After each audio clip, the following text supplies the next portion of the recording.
एकांत सेवन में दूसरा वाला कदम उठाइए, उसका नाम है मनन। मनन क्या? मनन के भी दो हिस्से हैं। चिंतन के जैसे दो हिस्से थे, ऐसे मन के दो हिस्से हैं। एक हिस्से का नाम है आत्मनिर्माण, एक का नाम है आत्मविकास। निर्माण में क्या? निर्माण उसे कहते हैं कि जो चीज़ें आपके पास नहीं है, या जो स्वभाव और गुण और कर्म में जो बात शामिल नहीं है, उसको शामिल कीजिए। मसलन आप पढ़े नहीं, विद्या नहीं आप, तो अब आप कोशिश कीजिए काय को कि आपको विद्या पढ़नी है। ईमानदारी से रहते हैं, बीड़ी नहीं पीते, वो तो ठीक है आपकी बात, पर ये पूछता हूँ विद्या की जो कमी है उसको आप क्यों पूरा नहीं करते? विद्या की कमी को आप पूरा नहीं करेंगे तो उन्नति कैसे हो जाएगी? आपका ज्ञान का दायरा कैसे बढ़ेगा? आपकी बुद्धि का विकास कैसे होगा? इसीलिए यहाँ आत्म निर्माण के लिए भी ढेरों काम करना है। स्वास्थ्य आपका कमज़ोर है, इसी से तो काम नहीं चल जाएगा ना कि हम बीड़ी पीते रहें, बंद कर देंगे। बंद तो करनी चाहिए थी, पर एक और बात भी करनी पड़ेगी। आपको स्वास्थ्य संवर्धन करने के लिए आपके अपने आहार में क्रांतिकारी परिवर्तन करना पड़ेगा, ब्रह्मचर्य धारण करना पड़ेगा, और व्यायाम का कोई नए तरीका अख्तियार करना पड़ेगा।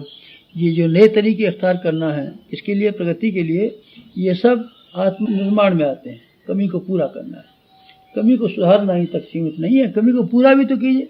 सुधार लेंगे, इससे क्या बना? पूरा नहीं करेंगे। विद्या को आप नहीं पढ़ेंगे, स्वास्थ्य को सुधारेंगे नहीं, जनसंपर्क बढ़ाएंगे नहीं, सेवा के लिए कदम बढ़ाएंगे नहीं। जो काम करने हैं, नहीं साहब ने गलती सुधार ली, गलती सुधारने से क्या मतलब? गलती की सुधारिए और अपनी योग्यताओं को और अपनी क्षमताओं को और अपनी भावनाओं को विकसित कीजिए। आत्मनिर्माण में बराबर ये देखना पड़ेगा कि हमारे जीवन में क्या क्या कमी है और उस कमी को पूरा करें। अपने स्वभाव को और आदतों को हम ठीक बनाएं, अपने आप को बनाइए, अपने स्वास्थ्य को बनाइए, अपने व्यक्तित्व को बनाइए, अपने चरित्र को बनाइए, अपने स्वभाव को बनाइए, अपनी कार्यशैली को बनाइए, हर चीज़ बनाइए।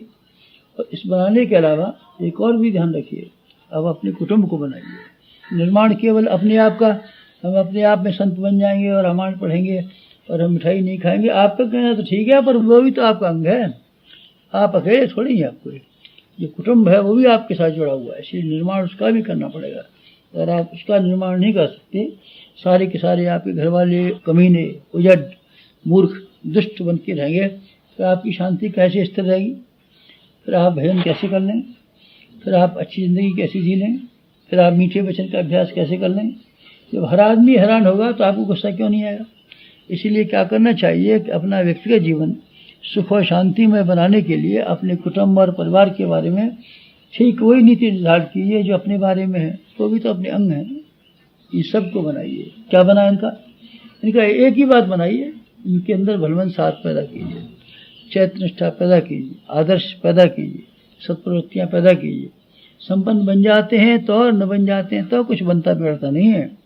गरीबी में भी लोगों ने शानदार जिंदगियां जी हैं, और अमीर रहते हुए भी आदमी ने इतने कलह उत्पन्न किए हैं कि स्वयं मर गया है और दूसरों को मार डाला है। इसलिए संपन्नता की बात मैं नहीं कहता आपसे, निर्माण के लिए मेरा मतलब गुण, कर्म और स्वभाव से। आप इन विशेषताओं को, आप आदमी की शालीनता को और आदतों को और चिंतन की शैली को बदलने के लिए जो कुछ कर सकते हो वो सब कीजिए। परिवार के पंचशीलों में समशीलता का नाम आता है, सुव्यवस्था का नाम आता है, मितव्ययता का नाम आता है, सहकारिता का नाम आता है। ये सब बातें उसमें आती हैं। आप इन गुणों को स्वयं भी धारण कीजिए, घर वालों को भी कीजिए। ये है व्यक्तित्व के और चरित्र के निर्माण करने का, चिंतन के निर्माण करने का एक शानदार तरीका है। आप उसको किस तरीके से कार्यान्वित कर सकते हैं, इसके बारे में चिंतन और मनन के समय पर जब आप बैठें एकांत में, तो ये विचार किया गया। एक और धारा है जिसे मनन का दूसरा हिस्सा कह सकते हैं, उसका नाम है आत्मविकास। आत्मविकास, आत्मविकास का क्या मतलब? आत्मविकास का मतलब यह है कि अपने आप का, अपने अहम के दायरे को बढ़ा देना। लोगों का दायरा बहुत छोटा है, खूब मंडूक की तरीके से अपने शरीर को ही अपना मानते हैं। ये नहीं मानते कि हम समग्र समाज के एक घटक मात्र हैं। रक्त के एक कण की क्या कीमत हो सकती है, आप बताइए। रक्त के सारे कणों का समूह जब मिल जाता है तो ही तो खून का संचार होता है। एक कण जरा सा निकाल लें, क्या इकाई है बेचारा? संयुक्त होने पर ही बात बनती है। इसलिए आप अपने दायरे को सीमित मत कीजिए, आप संकीर्ण स्वार्थपरता से ऊंचा उठने की कोशिश कीजिए। अपने मैं के स्थान पर हम कहना सीखिए, हम सब, वी, हम सब। अगर आप यही करते रहेंगे मैं, तो बकरे की तरीके से आप सीमाबद्ध हो जाएंगे और खूब मंडूक की तरीके से एक ऐसे छोटे दायरे में घिरे रहेंगे जिसमें कि आप और आपका कुटुंब बस इतने याद में रह जाएंगे। आपका समाज से अर्थात भगवान से कोई संबंध ही नहीं रह पाएगा। इसलिए अपने आप का दायरा विकसित कीजिए, हम सब के सब हमारे, इस तरीके से विचार कीजिए। आप इस तरीके से विचार कीजिए, आत्मवत् सर्वभूतेषु, सारा संसार हमारे ही समान है, सबके सहयोग से हम जिंदा हैं और हमारा सहयोग सबको मिलना चाहिए। ये अगर आप विचार करेंगे तो आपको समाजनिष्ठ होते चले जाएंगे, चरित्रवान नागरिक होते हुए चले जाएंगे। देश, धर्म और समाज और संस्कृति के प्रति आप अपना लगाव व्यक्त करने लगेंगे और उनकी समस्याओं को भी अपनी समस्या मानने लगेंगे। ये क्या होगा? ये आत्मा का विस्तार। जो चीज़ें आपको अपनी मालूम पड़ती हैं उनमें प्रसन्नता होती है और उनको आप अपना समझते हैं। लेकिन अगर आप सबको अपना मान लें तब आपको कितना गर्व और गौरव अनुभव होगा।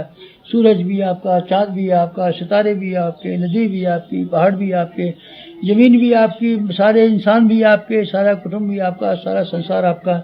जिस दिन आप सबको अपना मानने लगेंगे और अपने को सबका मानने लगेंगे तब आप फिर ज़रा देखना तो सही कैसा मज़ा आता है, कैसा आनंद आता है, जीवन में गतिविधियों में कैसा हेरफेर होता है और आपकी प्रसन्नता किस तरीके से ज़मीन से आसमान तक छूने लगती है। ऐसी स्थिति पैदा कीजिए, यही कहना था आज। ओम शांति।